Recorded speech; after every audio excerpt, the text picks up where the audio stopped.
राधे राधे महाराज जी। Social media के इस दौर में युवाओं एवं बच्चों पर होने वाले पश्चिमी सभ्यता के संस्कृति के दुष्प्रभाव को कैसे रोका जा सकता है, उसके स्थान पर प्रयास तो अपने लोग यही कर रहे हैं, रोज प्रयास यही कर रहे हैं और हफ्ता 10 दिन में एक बार तो यह चर्चा चली जाती है बॉयफ्रेंड गर्लफ्रेंड और लिव इन रिलेशन की। भाई ये बहुत बड़ा जहर है। हमारे देश में जहर बहुत मीठा से फैल रहा है, इसे जहर को जहर नहीं माना जा रहा, मिठास से फैल रहा है और इससे बहुत बड़ी हानि हो रही है। जैसे जो बच्चा 2-4 बच्चियों से मित्रता करके वो विचार किया है, वो कभी अपनी पत्नी से संतुष्ट नहीं रह सकता, वो व्यभिचारी जीवन भर रहेगा। और जो बच्ची ऐसे आचरण करती वह कभी अपने पति से संतुष्ट नहीं हो, वह 2-4 मित्र करेगी। और जहां ऐसा परिवार होगा उस परिवार की हालत क्या होगी, सोचो कि उस परिवार की हालत क्या होगी जहां वह देख रहा मेरी पत्नी किसी और से, मेरा पति किसी और से, वो परिवार ही क्या होगा। वो बिखरा हुआ परिवार का स्वरूप हर समय जलन और अशांति पैदा करेगा। तो ये हमारे देश की परिपाटी नहीं है, ये बाहर ऐसा भले हो लेकिन ये बड़ा पवित्र धर्म में देश है।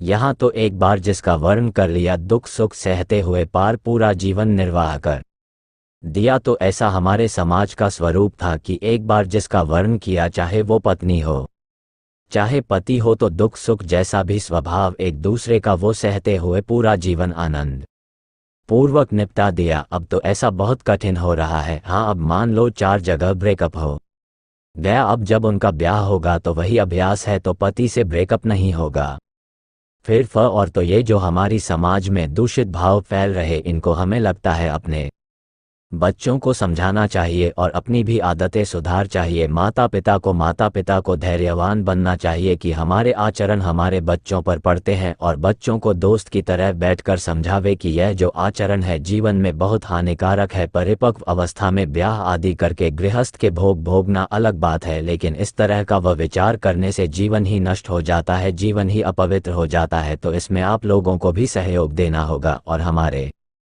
नौजवान भाइयों को सहयोग देना होगा। तब ये बहुत बड़ा वायरस है कोरोना वायरस का, तो वो बन गया वैक्सीन वो उसके, लेकिन इसकी वैक्सीन ले भली इस वायरस की है वैक्सीन ज्ञान के द्वारा भले विवेक के द्वारा हटा दो, नहीं तो फैलता चला जा रहा है, जन जन में फैलता चला जाए। अब कितना गंदा है लिव इन रिलेशन शब्द, जो उसका भाव है महीने 2 महीने आप किसी भी स्त्री पुरुष के साथ रह लो और इसके बाद कह दो कि हमें पसंद नहीं आया, बाजार की तुमने चीज समझी है क्या, अब उसका तो जीवन खराब हो गया, अब वो कहाँ जाए। तो लेकिन वो भी ऐसे, यही तो होता है अर्थ ना लिव इन रिलेशन का कि आपका जब तक मन हो तब तक आप बने रहो साथ, जब मन नहीं तो आप हट जाओ। कोई आपके ऊपर सरकारी कानून भी नहीं कि आप क्यों हट रहे हैं। क्या यार, व्यभिचार के कैसे मन की उत्साह देने वाली सब बातें। ऐसा नहीं, हमारे यहाँ बहुत पवित्र माना जाता है कि स्त्री पुरुष बड़े पवित्र भाव से जब पानी ग्रहण लेते हैं तो जो संतान है वह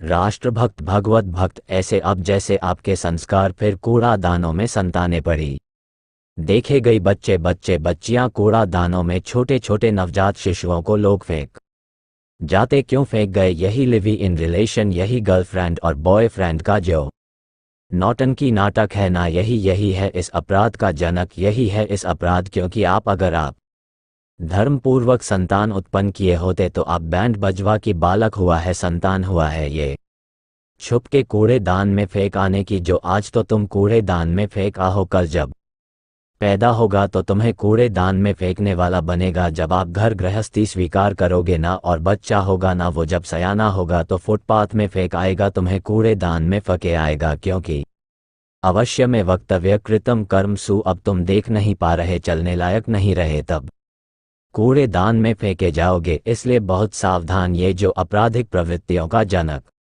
है। अच्छा, इसमें बहुत से अपराध होते हैं, हिंसा भी होती है। अब उस बच्ची ने देखा कि वह बच्चा दूसरे से प्यार कर ले, अब वो उससे बात करेगा। मान लो उससे बात की और कहा अगर आप उससे प्यार करोगे ना तो हम ओपन कर देंगे। अब वो फसाक उसको मारेगा कि कहीं हमारी बात ना ओपन हो, या वो कि हमारी कहीं तो वह अपने शरीर को, ये बहुत तरह से हानिकारक है। लोग समझ नहीं पा रहे, इसमें हमारे बच्चों का जीवन बर्बाद है। हमारी आगामी जो पीढ़ी है यही बच्चे हैं, ये बहुत हानिकारक होगा। पर वो कैसे? काफ़ी तो समझ रहे हैं जो नए सत्संग सुन रहे हैं, क्योंकि कई ऐसे बच्चे मिले जिन्होंने कहा कि हम क्लब जाते थे, क्लब जाना छोड़ करके अब हम वृंदावन आते हैं, रात में दर्शन करते हैं, आपका एकांतिक सुनते हैं, हमने सब आचरण सुधार लिए। तो ऐसे सत्संग सुना जाए और आप लोग भी सहयोग करें अपने परिवार को सुधारने का, तो इस भयानक दोष से बचा जा सकता है। नहीं तो बहुत कठिन है, ये दोष बड़े भयानक दोष है, इसलिए पहले से ही सावधान। अच्छा, बच्चे इतने स्वतंत्र हो गए हैं कि माता पिता का कोई अधिकार नहीं मानते हैं। इस अलावा महाराज जी छोटे बच्चे हैं, मोबाइल लिए रहते हैं, हमेशा उसको देखते रहते हैं और कोई काम नहीं करेंगे, बस मोबाइल ही लिए रहेंगे, उसी को देखते रहेंगे। अब उसमें सजेशन उल्टे सीधे भी आते रहते हैं, वो देख कि उनका छोटे बच्चों का दिमाग बिल्कुल हाँ, वो तो हम इस बात से व्यथित है। हमारे पास 12-12, 13-13 वर्ष के ब्रह्मचर्यहीन बच्चे आए जो शिकार हो चुके हैं हस्तमैथुन आदि का, गंदी बातों का। हमें लगा कि यह बच्चा तो खेलने की उम्र, तो मोबाइल और दोस्तों ने छोटे। अब मान लो बच्चे, उनको तो खिलवाड़ लग रहा, जीवनी शक्ति को नष्ट करते चले जा रहे हो, अभी परिपक्व हुए नहीं तो आंखों से दिखना कम हो रहा है, चक्कर आ रहा है, घुटने दर्द कर रहे हैं, और 15 वर्ष, 14 वर्ष, 13 वर्ष की अवस्था है जिसमें बिजली का जैसा कट शरीर में रहता है, वह सब तो ये कलयुग का प्रभाव है। और सावधानी रखी जाए तो बचत हो सकती है, नहीं तो बहुत जोर से फैल रहा है। एक ही दिमाग में केवल रह गया, रुपया कमाओ और भोगो। आप देखो ना कैसे इन किन प्रकार रुपया मिले और मनमानी भोगने के मिले, यही जिंदगी ऐसा माना जा रहा है, लेकिन ये जिंदगी नहीं है। विकृति कारण विकृति भी। हाँ, वो कल जहां आप बैठे वही एक बैठे थे, उनको डिप्रेशन था, वह कह रहे थे हमें डिप्रेशन है, हम बहुत दवाइयाँ ले रहे, ठीक नहीं हो रहे, हम आचरण ठीक नहीं करोगे तो आपका मन ही आपको डिप्रेशन का मतलब मानसिक दंड व्यर्थ का चिंतन, व्यर्थ की कल्पना, व्यर्थ की घबराहट, व्यर्थ का भय, यही तो डिप्रेशन है। ना तो व्यर्थ का चिंतन होने का अवसर दिया, आपने गलत आचरण किए, तो इसीलिए आपकी स्थिति आज से शुरू करो, राधा राधा आज से शुरू करो। आपकी अबल नसानी अब ना नयो, और अभी आपका डिप्रेशन ना दूर हो जाए तो बताना। उसे कहा, पहली बात स्वीकार कर, तेरे को डिप्रेशन नहीं, बोल डिप्रेशन है, बोले नहीं हम तेरे को डिप्रेशन, क्योंकि स्वीकृति से होता है। डिप्रेशन क्या होता है? मानसिक रोग है जो घबराहट पैदा करता रहता है, व्यर्थ की चिंतन करता रहता है, और वो इतना घबरा जाता है कि उसको लगता है कहीं मैं मर ना जाऊं, और वह मरने का प्रयास भी करने लगता है और घबराता भी है। मरने बड़ी विचित्र स्थिति डिप्रेशन वाले की होती है, और यह होता है आचरण विहीन हो जाना, ब्रह्मचर्यहीन हो जाना, पापाचरण बढ़ जाना, और यह एक के नहीं बहुत मात्रा में बढ़ रहा है। हमने डिप्रेशन तो पहले कभी शब्द नहीं सुना था, अब बहुत बढ़ रहा है।